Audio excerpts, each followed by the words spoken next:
The Last Jedi, I'll start us off on this one. Okay. Kylo Ren and Rey.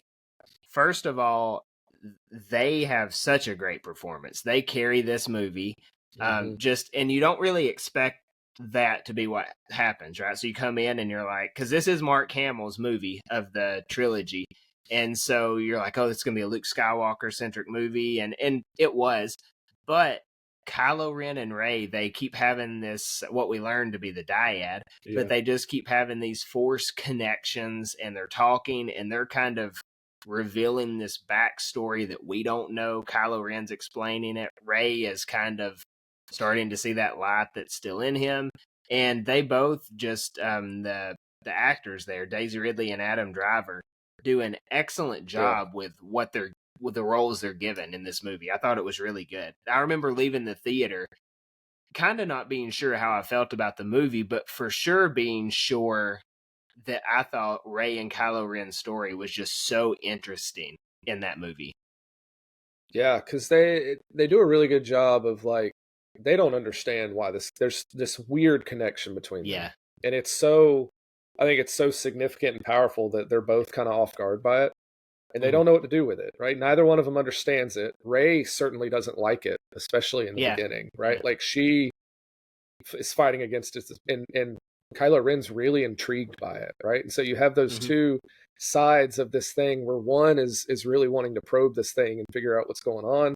The other's like, I don't want anything to do with this. Get out of my head, But they do kind of start to meet in the middle, not necessarily because either one of them wants to, but just because the pull is so significant. Like this, they literally meet in the middle at one point, right? Like over the fire. Like you finally kind of see that happening. So yeah. So that is a really they do a really good job of showing kind of the conflict and the confusion and just the nature of that connection that, again, neither one of them really understands why they it's weren't there. looking for it. Yeah. No, I like that too. I thought it was good. Because at one point he's like, why does this keep happening? Yeah.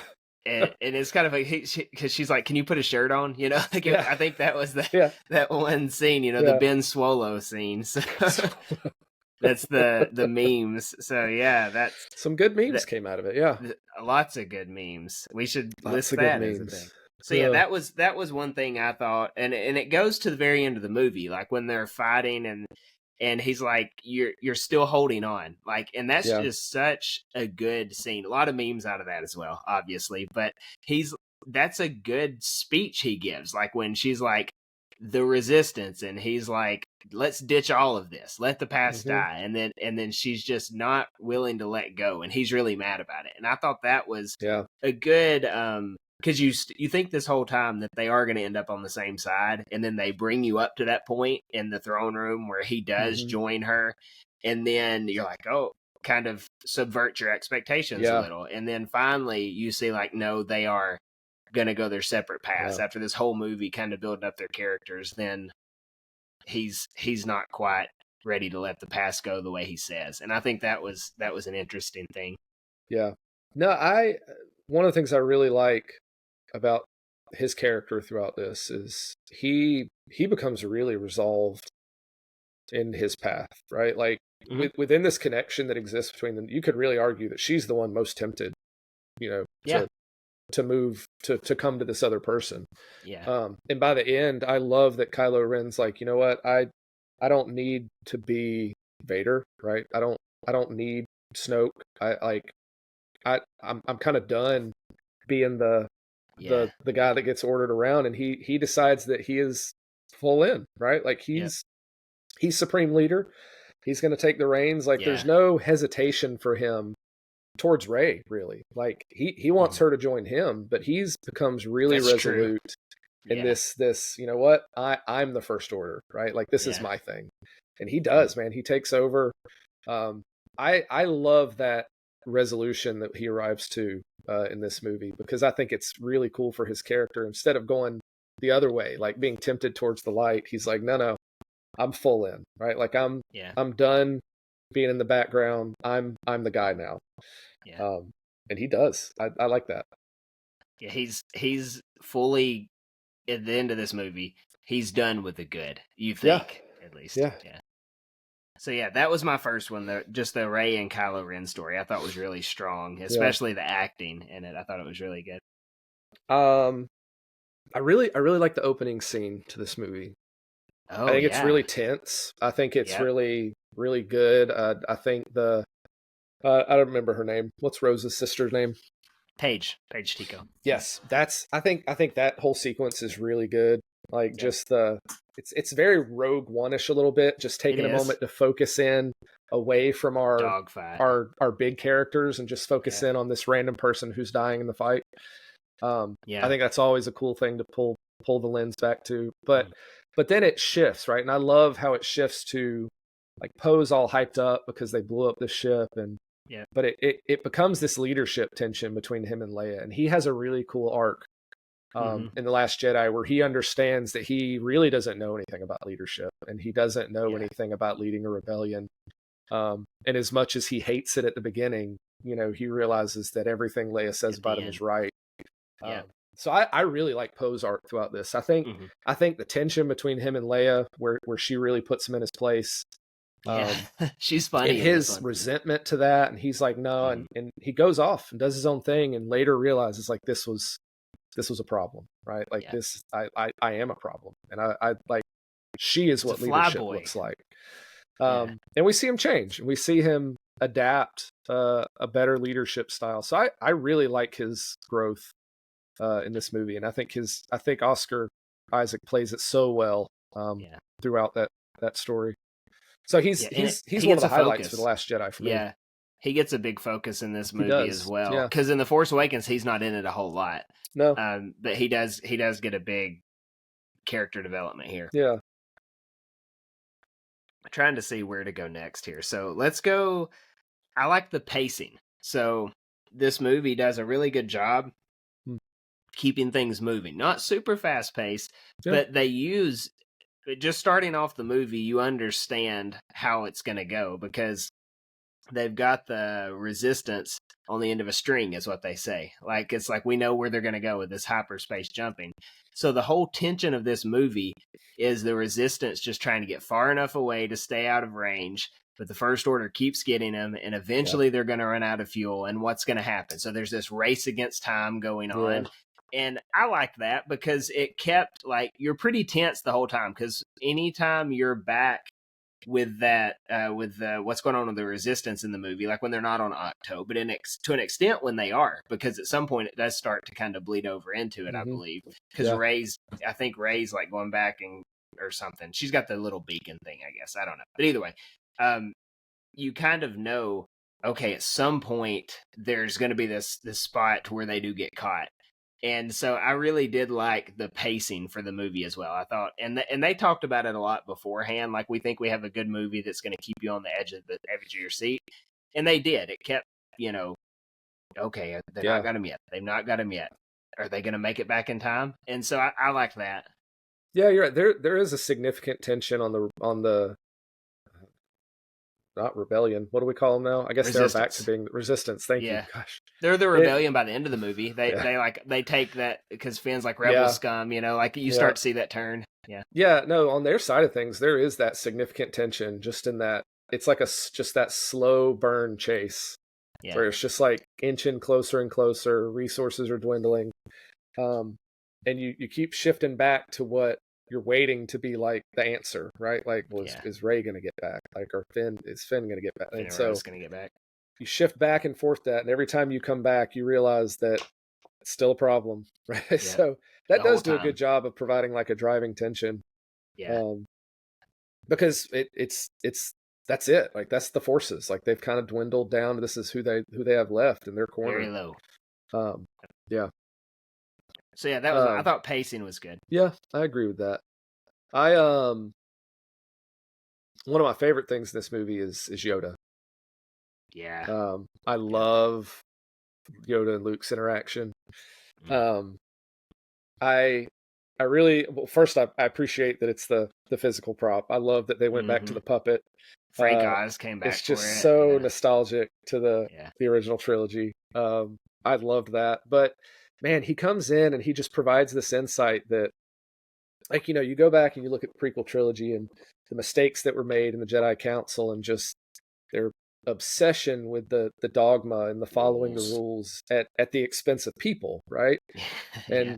And Yoda's like, you don't need that stuff, right? Like he's like, let me just burn it for you, right? Like, and so I love that it seems like in this time Yoda's realized that like it wasn't the dogma, it was the teaching, right? The master and the apprentice, like taking What they care of your become. taking care of your apprentice, right? Like what they really didn't do with Anakin. Right. I love that we kind of see that new perspective from Yoda. With prequel Yoda, he's all about the rules, right? He's all about this is the way the Jedi Council does things. This is the way the Jedi Order does things. And now we see a Yoda who's like, forget it, burn it all. Like that's not what you need. You have everything you need to be a good teacher. You just need to go do it. And so I love that interaction. I love that Luke's still floundering and still unsure of himself, and that there's still that one last lesson that that Yoda can give to him. So I love that whole interaction. I think it's for me, it's one of the highlights of the movie when those It's one of two the sit highlights of down. the trilogy for me. Yeah. Oh, I agree. Yeah. When they sit down and they have that talk, I think that's one of the parts that's just done so well. Yeah. And really connects to just everywhere within the movies. So I'm going to piggyback off that too, because so first of all, with the Yoda thing, it is such a full circle moment for Yoda and Luke almost at the same time, because like you said with Yoda in the prequels, he's all about the rules. Now by the end of Revenge of the Sith, he's like, we failed, obviously. And so he's got to go away for a little bit. And in the original trilogy, though, the Yoda you see is really a Yoda that's, they know Luke and Leia are that last hope. And so the whole, the training is not necessarily centered around Jedi stuff or even getting past the rules of the Jedi. It's around like, hey, you're going to have to face Vader. And this is what you're going to need to know to face Vader. Yeah. And so it doesn't really focus on righting those wrongs there. And so you get to The Last Jedi and you do have that whole full circle moment where we see them rectifying the issues of the prequels with it's not this legalistic mumbo jumbo. That's not a Jedi. A Jedi is, like you said, the master and apprentice and what you can pass on to them, and then ultimately letting go when it's time to let go. And so then we see Luke. That's moving into my next thing. Mark Hamill's return as Luke Skywalker. Loved it. So it's been since '83 since we've seen this, and so finally gets his movie. And Mark Hamill does a stellar job with the character. Because he said his goal at one point, one of the articles and interviews before the movie was, I wanted to win a Oscar for this. Like I'm putting everything I have into this role. And so he does, and he does a really good job telling the story that they gave him to tell. And you see Luke Skywalker's story go from like a very surprising point, to say the least, with him being a recluse. You see him in a bad spot, and then by the end of it, he has that lesson from Yoda, and he's at that point, he's ready. He's taking that next step, and so we see Luke also making that full circle moment where has the issue of, what can this legend Luke Skywalker do? Go down and stare down the First Order by myself with a lightsaber? And what does he do at the end? He projects himself. He stares down the First Order with a lightsaber, and he stalls just long enough for his friends to get away, which, what does that remind you of? Ben Kenobi in A New Hope, stalling just long enough for his friends to get away and for the rebellion to have a chance. And that's exactly what happens in The Last Jedi. Now, again, a little bit of a different path to get there, but that full circle moment that gets there with Luke, it's like, he learned from his master, and he goes and he gives his apprentice Rey this new hope for the galaxy. He gives her that same chance, and so I think that's really cool seeing that. Yeah, that is a great parallel between them in terms of how their stories end. And I think some people had hoped that they would see Luke go out in a blaze of glory, right? Like fighting, but that's never how he was. Well, and I like this, right? Like I think it establishes who he is now, that he may have stepped back, right? Like he's not the forefront of this thing anymore, but he's a Jedi master, right? Like he is a master of the Force, and um, I love that the thing he did, like, so it's I love that they connect it with some other things, like some of the EU lore with the Falanasi. Like they were masters of like illusion type stuff. Yeah, like they weren't very good with like telekinetic stuff. They couldn't move things very well, but they were really good at projecting things in the Force. And so I think in a comic or something, they actually did connect that. I'd have to look it up. But yeah, he uses this technique where he's really like projecting all of his Force self into the cosmic Force, which allows him to be somewhere else. And just the sheer immense level of mastery of the Force to pour himself into that across the galaxy to appear to such an extent. Like, I think it's cool that he goes out as a master, right? He's not the hotshot pilot, Jedi Knight, Luke Skywalker anymore. He's the Jedi Master. So I like how his story concludes. I think it's fitting. I mean, you can't help but love the imagery there at the end, with the sun setting, and so I mean that's music a great playing. Scene. I do love that. Well, also just really quick on the Luke, and we'll move on from Luke, but this is the same Luke Skywalker. If you look at the original trilogy, does he ever solve anything fully, like consequentially, with striking down someone with a lightsaber?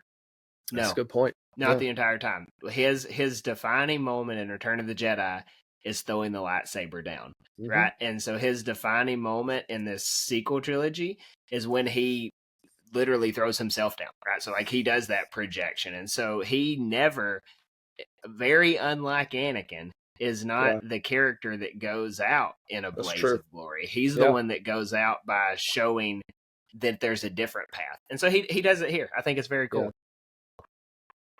Do you have any other big points for this movie? I know we have more points, but like any big points? Yeah, the last big thing that I liked and this shifted, this changed, but I liked the notion and the idea that that the Force is not partial, right? Okay, like we had Anakin as the chosen one, right? But beyond that, like the Force just manifests in who it chooses, right? And so it's there, I liked the idea that they kind of alluded to that Rey would be a nobody, right? That she didn't have to be anybody to make her own legacy, right? To choose her own path. And I love how it just concludes with that kid at the end, right? Who broom boy just grabs the broom with and it really broadens the picture to like the Force is not just within these special people, but like there are people all over the galaxy who have this, and are potential people who have the potential to go and change the galaxy, right? Like, so I like very that hopeful idea, that outside the Skywalkers, outside these legends and characters, that there are other people, right? You and it connects things like with Ezra Bridger, right? Random kid, just random turns out to be a Jedi Knight, right? And so, I like that idea that it pushes that. Hey, we know we have these legends of the Force, but really the Force is everywhere, and like anybody can have a path that changes things. I like that message, and I like that. No, it is good. Like that there's hope out there, because just immediately before it, they're like, is there anyone out there? And then it's like, there's people out there that our heroes have already came across. They don't even know it yet. So that's cool. That's cool. I have just a few minor things here just to go through. So one, again, the movie looked good. Like Ryan Johnson kind of put his own little, like they all have their own little color palette in these movies, and so his like kind of that reddish hue. So good looking movie.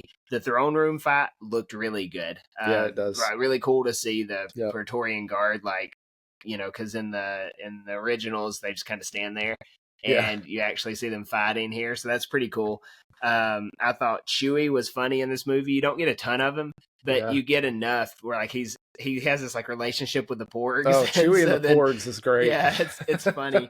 By the end of it, he's got a porg flying with him, which is funny. Yep. So I like that. I like that he's kind of accepted, like he's staying with the Falcon. Like he's not out of this fight. So that's a pretty cool thing too. Yeah. And then lastly, very minor, but I thought DJ was a cool character. I liked his character when he's explaining to Finn, like, because Finn's got this very tunnel vision view of what's going on. now obviously the First Order's bad. Don't hear what I'm not saying, but he kind of lets him know, like, oh, this rich guy that you think is so bad, you think he just made all of his money selling to the First Order, but you're like, no, he's actually selling to both sides. And then DJ's saying, like, there's a little bit of a middle ground to this whole issue. Like, you can't just look at it just like this. And I thought that was an interesting concept, and DJ literally, like, meaning don't join, like that's how they came up with his name. And so I thought that was an interesting little tidbit, like, even a bigger picture into the world that we live in. Like, there's a lot of gray area out there, and I think that kind of alludes to maybe some of the gray area going on in this fictitious story as well. Yeah, I do like DJ. It's Benicio del Toro, right? Yeah, isn't that who the actor is? He does such a good job of just making this really quirky, odd guy, and you just so odd. He's so short on screen, but you're just like, I want to know more about DJ. So right? Interesting. Like, I would love a short story about how he ended up in jail on Canto Bight, right? Like, I think that would be I would love that. He's just such a cool character. Tales of the Smugglers, and like he's one of them or something. Yeah, just because he's so quirky and so unique, but obviously pretty brilliant, right? Like, he knows what he's doing. He knows what he's doing. So I feel like there's a cool story to be told with DJ. It'd be cool to get that one day. So. Yeah, and maybe it's out there. I'm not like 100% up on all. Like, I do read the comics and stuff, but like at a much slower pace than actual people who read books. So if that story is out there, let us know in the comments.